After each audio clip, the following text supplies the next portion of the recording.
señores, está con nosotros el ministro de Hacienda, Magín Díaz, con quien vamos a conversar sobre muchos temas importantes.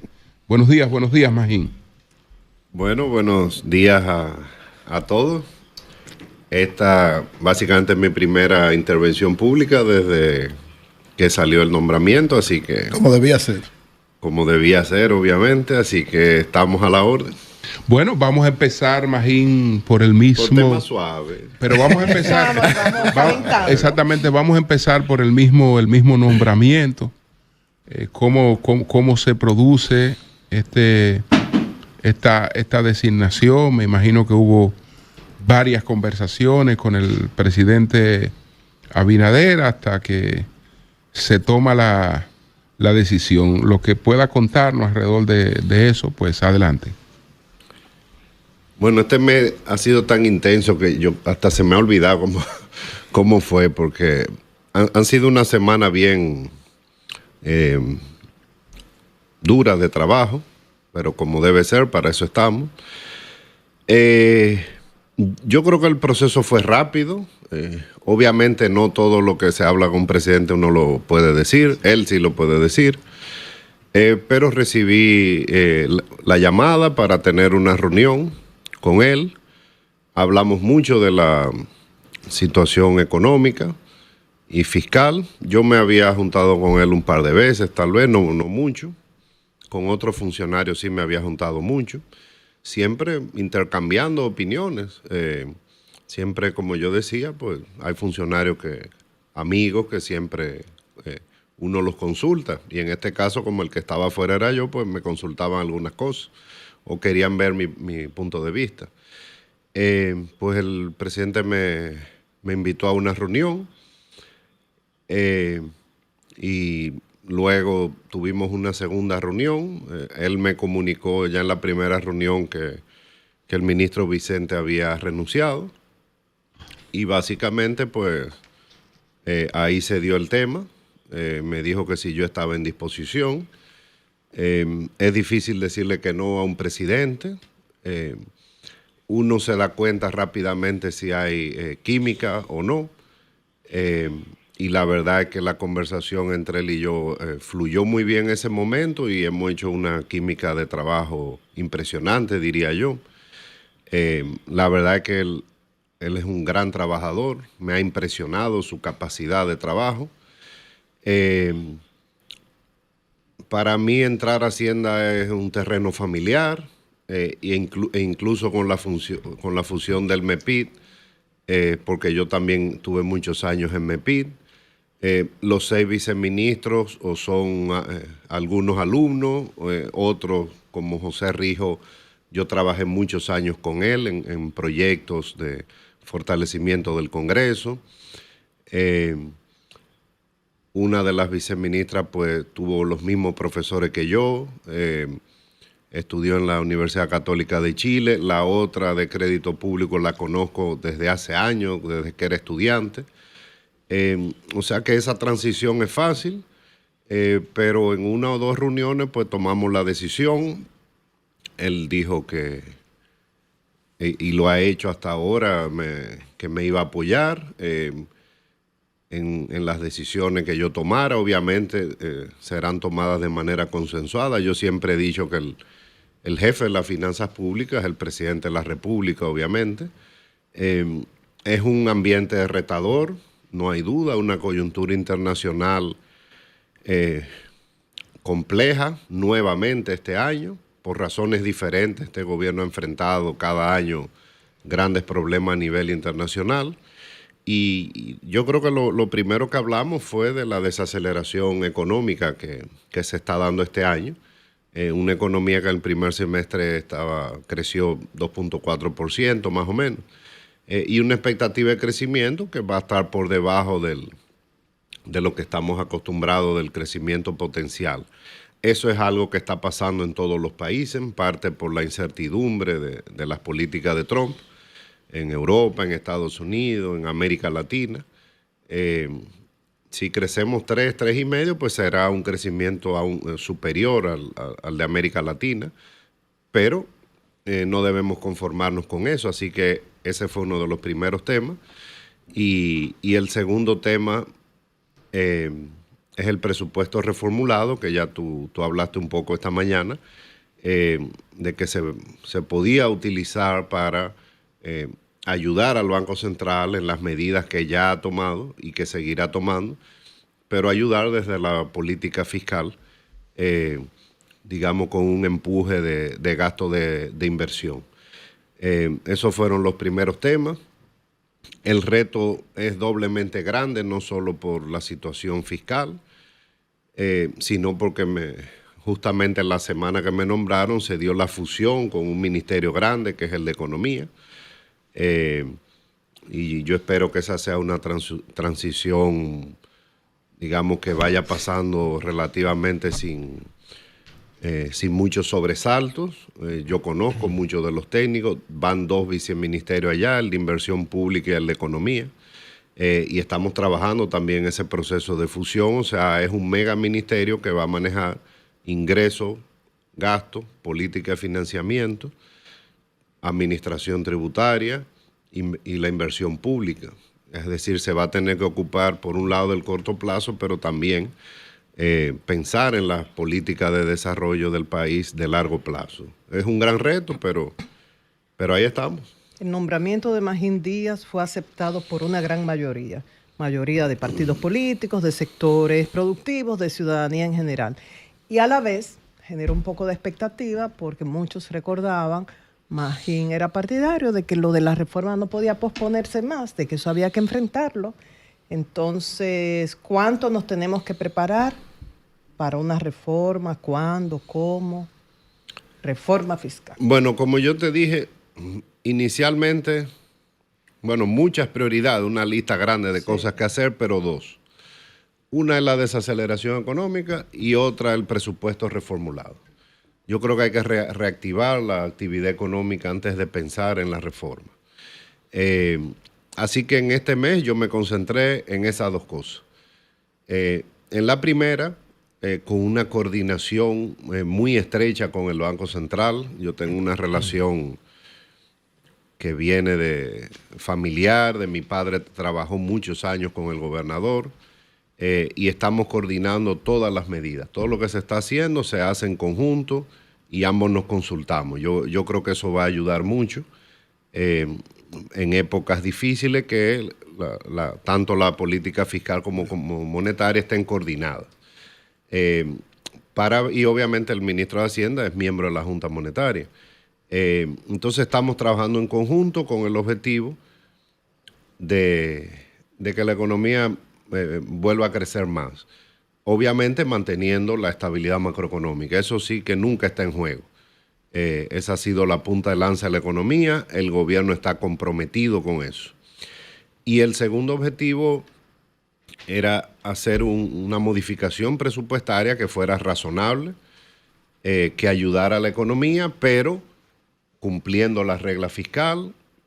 Si se fijan, el gasto de capital en el nuevo presupuesto está aumentando 20% respecto al monto presupuestado. El gasto corriente está aumentando 2 o 3%. El aumento de gasto total nos permite cumplir holgadamente la regla fiscal, que la regla fiscal pone un tope de crecimiento al gasto primario del gobierno en términos reales de 3%. Con este aumento, el gasto primario estaría creciendo 2% en términos reales. O sea, es un aumento del gasto dentro de los límites que nos da la ley de responsabilidad fiscal.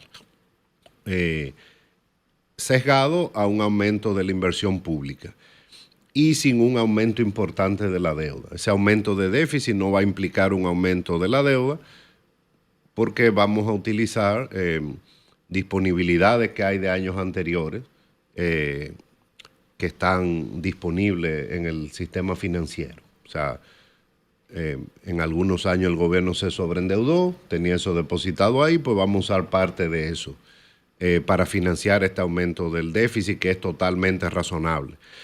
Y nosotros le comunicamos eso a las calificadoras de riesgo porque somos transparentes, y aún así lo consideraron muy bien y mejoraron la calificación de riesgo del país nuevamente. Ya estando yo en Hacienda y ya teniendo un borrador de la modificación presupuestaria. Entonces el objetivo es, bueno, no el objetivo, pero nunca se le debe pedir a un gobierno lo imposible. Y el presupuesto de este año pedía lo imposible. Como se hizo el presupuesto este año, es que el gasto público iba a bajar casi 1.5% del PIB. Eso es más de 100,000 millones de pesos, en términos nominales. ¿Por qué pasó eso? Porque no hubo la reforma. Entonces lo que estamos haciendo es, aún con el aumento del gasto público, el gasto total es un poco inferior al año pasado. O sea, hay un ajuste, pero no de una magnitud como si tuviéramos una guerra o una crisis. Entonces, gran parte del aumento de gasto de capital, y eso es algo que todo el mundo está pidiendo, no es gratis obviamente, y yo lo había dicho hace meses, lo dije aquí, yo soy partidario de aumentar un poco la deuda si eso va a inversión pública productiva. Y ese es uno de los objetivos, aumentar la inversión pública, que haya más ejecución. Es un reto, quedan varios meses, pero yo creo que es posible. El gabinete de construcción está bien activo, nos estamos reuniendo. Ahora yo estoy yendo a las reuniones, dándole seguimiento diario a la ejecución de la inversión pública. Y yo creo que eso puede ayudar al Banco Central y a la economía. El Banco Central para que no esté solo en su proceso de dinamizar Ministro, la actividad económica. Dos cosas. En el catálogo aquí tengo el proyecto completo de reformulación del presupuesto. En la última parte dice administración de obligaciones del Tesoro Nacional, unos 20,000 millones. Si pudiera explicarnos en detalle qué significa eso. Y lo otro es, lo hemos visto en algunas reuniones con los diferentes grupos empresariales, saber si son reuniones, ¿verdad?, para ponerse a las órdenes, o si a partir del próximo presupuesto del año próximo, si vamos a ver algún tipo de disposiciones que tiendan a incrementar los ingresos enfocado de manera sectorizada, si es para esto esta reunión. Mira, el aumento de las obligaciones del Tesoro, eso son subsidios al sector eléctrico. Okay. El gobierno ha sido transparente en estos 4 años, yo lo he dicho, se ha presupuestado un monto bastante similar a la expectativa del déficit del sector. Este año originalmente, estoy hablando de memoria, se presupuestaron unos 1.400 millones, pero el año pasado el déficit fue 1.800 millones. Y este año andará por ahí también, entonces se ha aumentado el monto del subsidio para que sea lo más transparente posible y esté más cerca de las expectativas que se tiene ahora, que sería un déficit entre 1.700, 1.800 millones, similar al año pasado. Ahora, yo creo que los detalles del sector eléctrico, antes yo hablaba de todo, pero yo era todólogo, ¿verdad? Pero los detalles del sector eléctrico hay que dejárselo a las autoridades del sector. Ahora, hay algo que Larry Summers, el gran economista americano, llama el narcisismo de las pequeñas diferencias. Que a veces uno compara datos de una forma que conviene o no conviene. Todo el mundo habla de que ha aumentado el subsidio eléctrico porque ahora es 1.800 millones y que es mucho mayor porque hace 10 años eran 500 millones. Bueno, hace 10 años esos 500 millones eran 1.5% del PIB. Estos 1.800 millones son 1.4% del PIB. O sea, el error del gobierno o donde no ha sido exitoso es en bajarlo.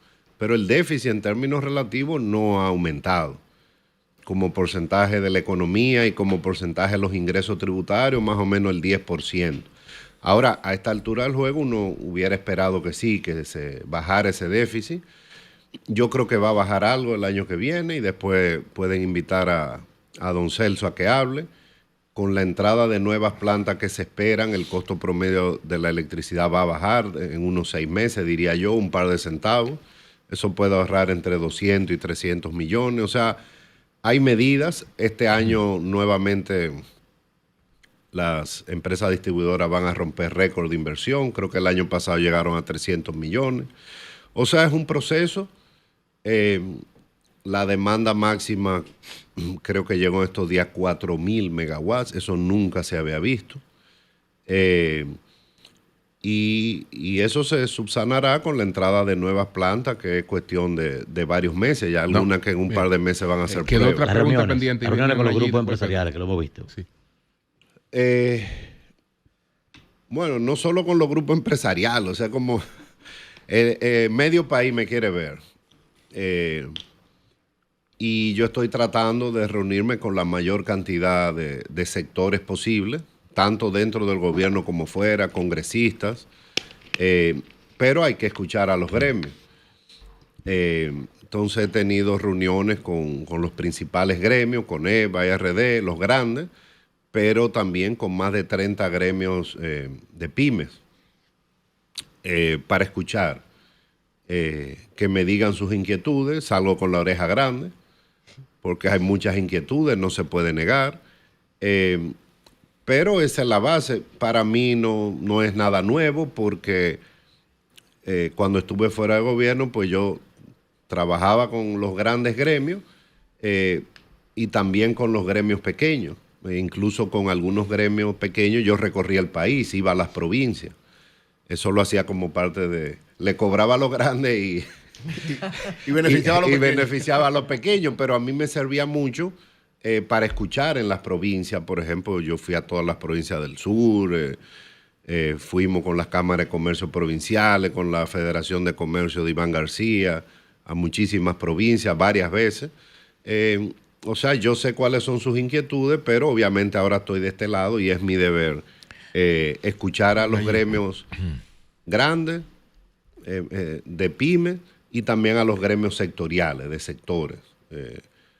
Voy a recibir en esta semana a los roneros, a los de bebida gaseosa, hay muchos, a los de vehículos. O sea, estoy en un proceso de escuchar. Bien, saludar a don Magín Díaz, ministro de Hacienda. Tengo un par de inquietudes.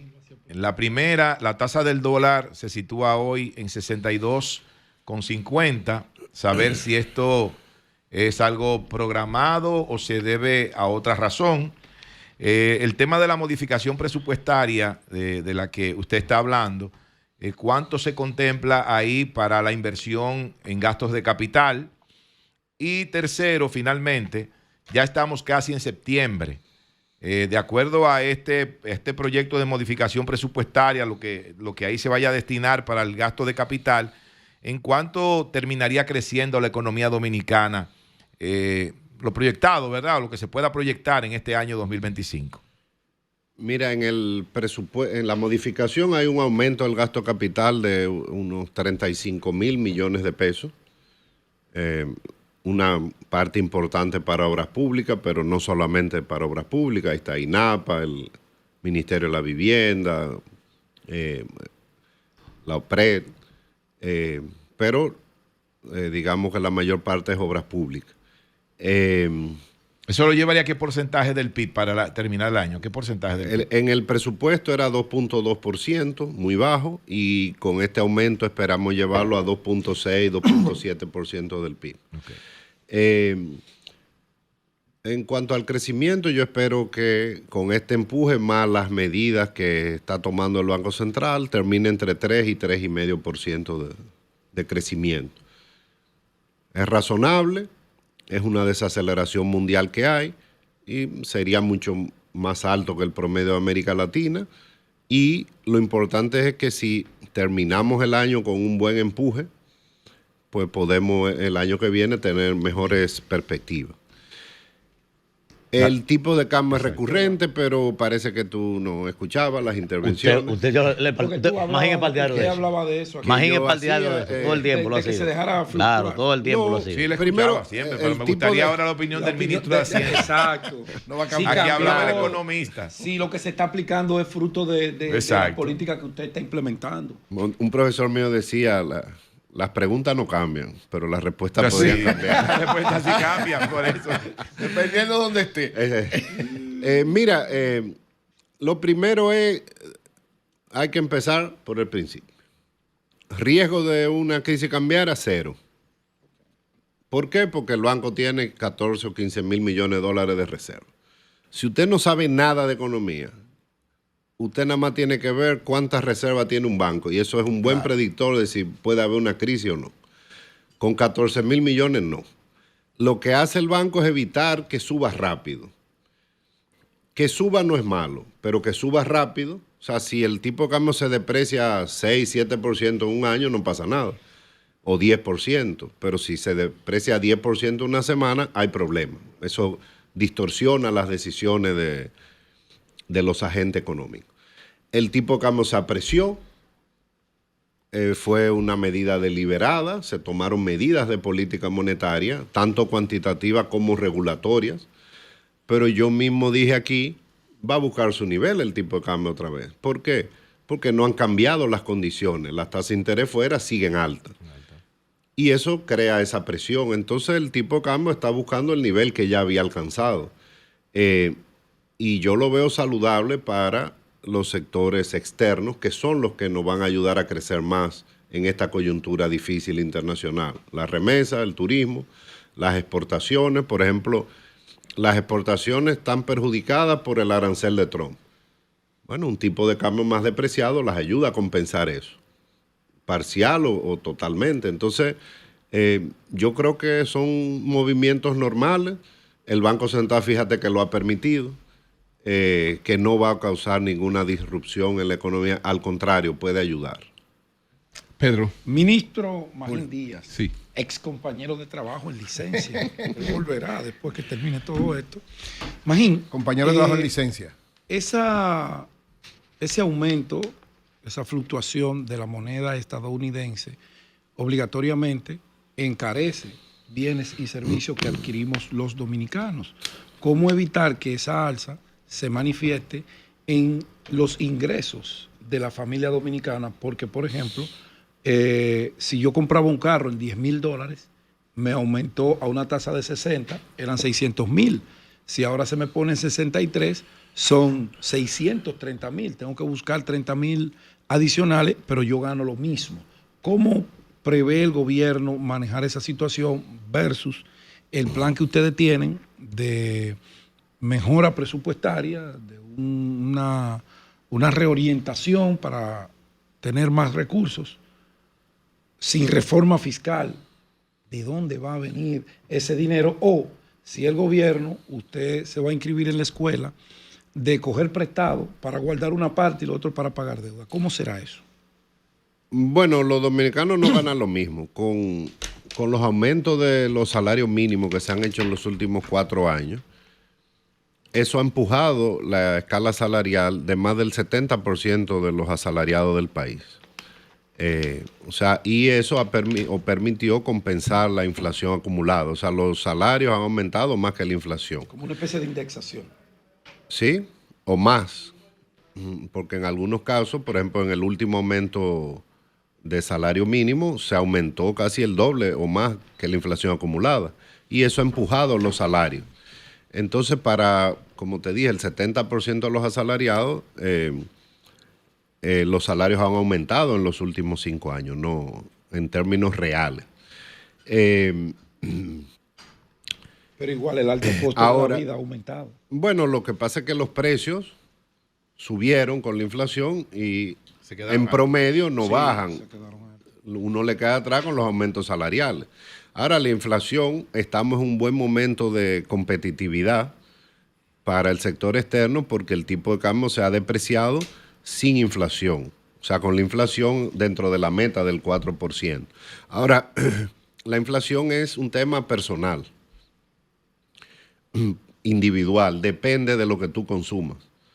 Para alguna familia la inflación puede ser 2% y para otra 10 o 15%, depende de lo que consuman, de la canasta de consumo.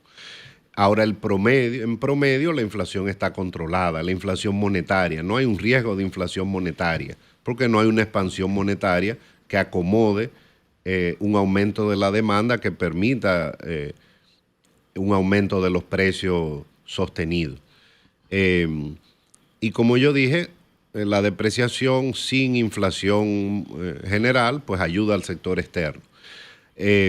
Ahora, manejar el tipo de cambio es mitad ciencia y mitad arte. O sea, no es una ecuación que te da el tipo de cambio óptimo. A una parte de la población la beneficia, al que exporta, Exacto. al que recibe dólares, y a otra pues no lo beneficia tanto. En esta coyuntura, en promedio, yo creo que es beneficioso, dada la coyuntura que estamos viviendo de choques externos. Lo del presupuesto. Recuérdame. ¿Cómo vamos? Se reformuló, vamos a tener más dinero presupuestado, pero ¿de dónde va a salir ese dinero? Si el gobierno tiene las mismas entradas. Bueno, tenemos un poco más de déficit. Ahora ese déficit no va a ser financiado 100% con deuda, porque ya se emitió deuda en años anteriores que vamos a utilizar. O sea, dinero guardado. O sea, ese dinero que está ahí se guardado. tomó prestado para guardarse. Exacto. Bueno, el gobierno tiene depósitos. Que fue deuda. Sí, depósitos en la banca que se pueden bajar. Y eso es negocio. Yo tomo prestado para guardar. Bueno, pero ya Eso es estaba una ahí. estrategia. Son Eso estaba ahí, estrategias. ahora se le va a dar un usito. Claro. O sea, eso no fue más. Imagino que lo esté usando. No, yo sé que no fue más. Imagino que lo va a usar. No lo hubiesen tomado Pero prestado para guardar. Bueno, Claro que vamos a decir que por en su eso volvió momento... Magín. Sí. En su momento vamos a decir que fue un ahorro precautorio. Ahora se va a usar. Pedro, Bueno, adelante. préstame un dinero que lo voy a depositar en una cuenta de Sí, banco. al día. Yo te lo voy a prestar al día y te van a pagar un El 9. 4. Adelante. Magín, dos grandes retos tiene el gobierno, se ha dicho, incluso tú lo decías aquí también cuando... No, pero antes que se me olvide, en cuanto a los ingresos, nos está beneficiando mucho el aumento del precio del oro y la Barrick está produciendo más. Por ejemplo, este año estaba presupuestado originalmente un aporte fiscal de la Barrick de unos 200 millones de dólares y al ritmo que va a dar tal vez 500 millones de dólares por el aumento del precio y porque este año la producción está aumentando. O sea, en algunos rubros, como impuestos selectivos o impuestos indirectos, por la desaceleración económica se está recaudando un poco menos, pero por otros se está recaudando más. No habrá reforma. Ok, adelante. Eury. Dos grandes retos tiene el gobierno, decía uno es el pago de los intereses de la deuda y el otro la capacidad de conseguir más recursos. En cuanto cuál es la visión, porque incluso tú fuiste en algún momento viceministro encargado precisamente de la deuda, ahora eres el ministro. ¿Cuál es la visión para enfrentar esto? Si tú dijiste ahorita no va a haber más, o esperas que no haya más endeudamiento, pero los intereses siguen creciendo de manera sostenida. Y en cuanto a los ingresos, ¿cuál es la visión para el próximo presupuesto? Porque lógicamente hay una presión de conseguir más recursos, pero evidentemente hay una limitación para implementar una reforma fiscal amplia por lo que pasó el año pasado, pero hay una presión del gobierno de conseguir más recursos. ¿Cómo manejar estos dos? Mira, los intereses siguen creciendo porque el país tiene déficit, el gobierno tiene déficit. Y el gobierno tiene que endeudarse para eso. Unos 3.000 millones, 3.500 millones de dólares anuales, que es el déficit de 3 o 3,5% del PIB. Lo que pasa es que como la economía crece, la deuda no se ha disparado, al contrario, respecto al 2020 ha caído. Está más alta que el 2019. Entonces, en términos relativos, pues no ha crecido tanto. Porque la economía crece. Entonces lo importante es mantener el crecimiento económico. Ahora, evidentemente, si tú te endeudas, pues, va a pagar más intereses y eso es lo que ha pasado. Los intereses representan un poco más de 20% de los ingresos. Vamos a tener que vivir con esa realidad muchos años, porque como no hay crisis, no hay necesidad de hacer un ajuste de choque, bajar eso es un tema gradual. ¿Qué ha hecho el gobierno? Ha acomodado el aumento de intereses, bajando un poco la inversión pública.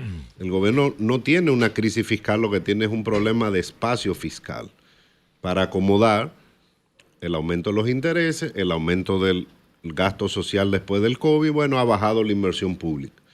Pero yo soy de la visión de que hay que aumentar la inversión pública. Y ese es el rompecabezas que tendremos que armar para el presupuesto del año próximo, que ya tú lo vas a conocer dentro de 6 semanas, porque tenemos hasta el 1 de octubre para hacerlo. Ahora, hay varias cosas. Que la economía caiga varios trimestres, eso siempre va a pasar, eso es cíclico. Malo es que una economía caiga a su tasa de crecimiento potencial, como le pasó a Chile, que en los años 90 crecía 6 o 6,5, después crecía 5, después 4 y ahora tiene 10 años creciendo 1. El país no puede darse el lujo de dejar de crecer. Entonces, con política monetaria y política fiscal coordinada, con más gasto de capital y con las medidas que se van a tomar en el marco de la meta 2036, que lo que va a implicar es levantar restricciones que tiene la economía al crecimiento. Hay muchas cosas en las que podemos mejorar, por ejemplo, en los permisos, en la burocracia estatal, etcétera, para facilitar la inversión privada. Con eso yo creo que vamos a asegurar que podamos seguir creciendo. Entonces ya en 1 mes y medio tú verás el próximo presupuesto, cómo va a quedar. Ahora seguro va a tener más inversión. Magín, el tema de los aranceles, el 10% que ha establecido Estados Unidos a las exportaciones nuestras. En el pasado hubo una comisión que estuvo en Washington tratando de negociar eso. ¿Esto ya es un tema cerrado, este 10% de esos aranceles? No, cerrado no es. De hecho, ayer tuvimos 2 reuniones en Palacio de estrategia con el canciller y el ministro de Industria y Comercio, y ahora yo como ministro de Hacienda. Digamos que con el 10% fuimos beneficiados porque nos tocó la tasa mínima. Ahora, cuando uno analiza los argumentos que da Trump para poner los aranceles, no cumplimos ninguno, porque Estados Unidos tiene un superávit gigantesco con nosotros. Y su principal argumento para poner los aranceles es tener un déficit. Que Estados Unidos tenga un déficit. Entonces, nosotros tenemos buenos argumentos para que nos reduzcan esa tasa.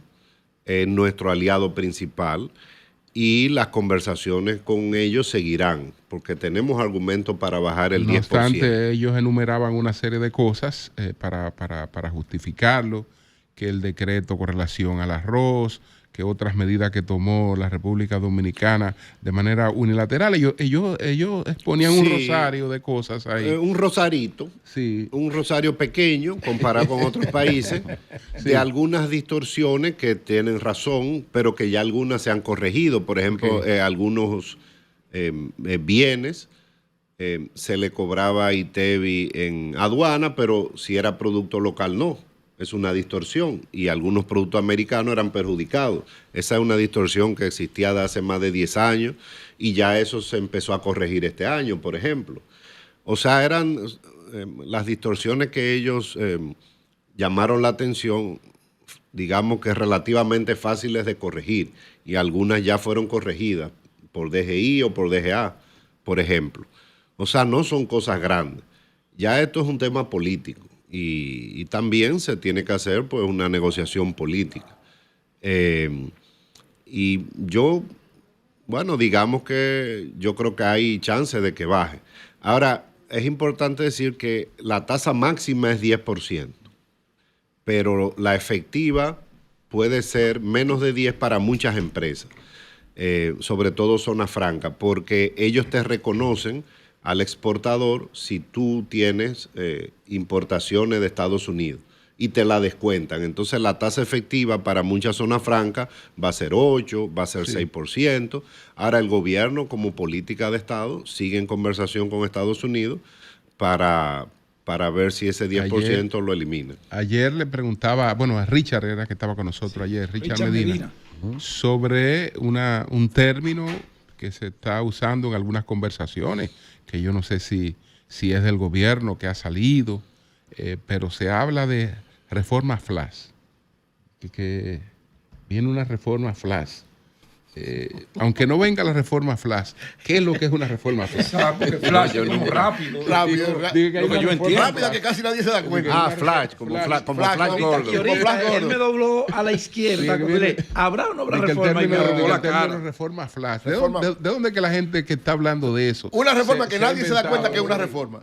¿De qué reforma? No, la gente siempre se va a dar cuenta porque, o sea, no puede haber reforma secreta.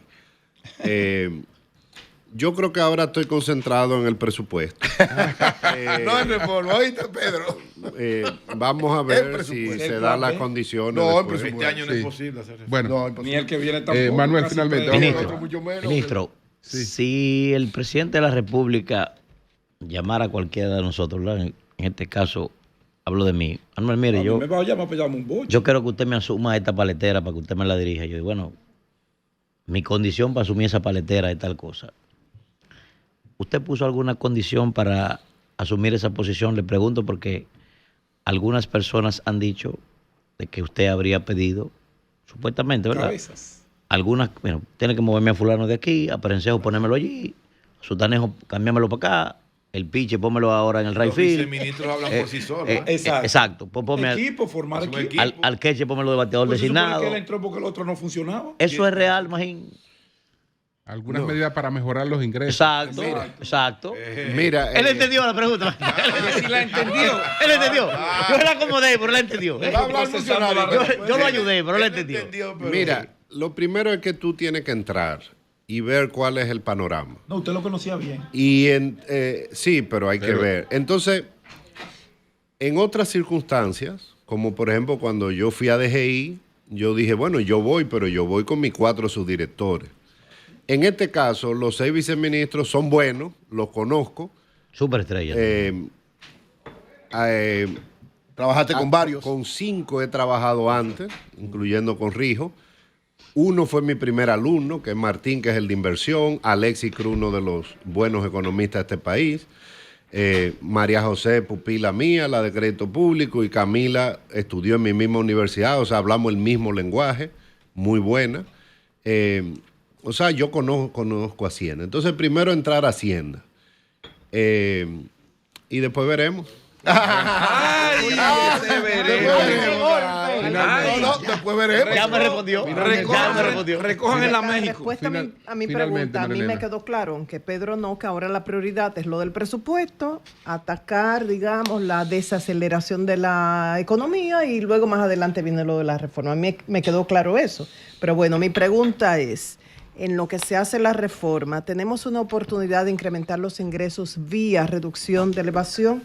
El martes el economista Raúl Félix hablaba del caso del país donde él vive, México. Decía que allí se había evitado una reforma trabajando esa reducción o eliminación de elevación. Reducción. ¿Es posible aquí? Mira, de la manera que lo hizo López Obrador es difícil, porque era eso como una media democracia. No le dio opción.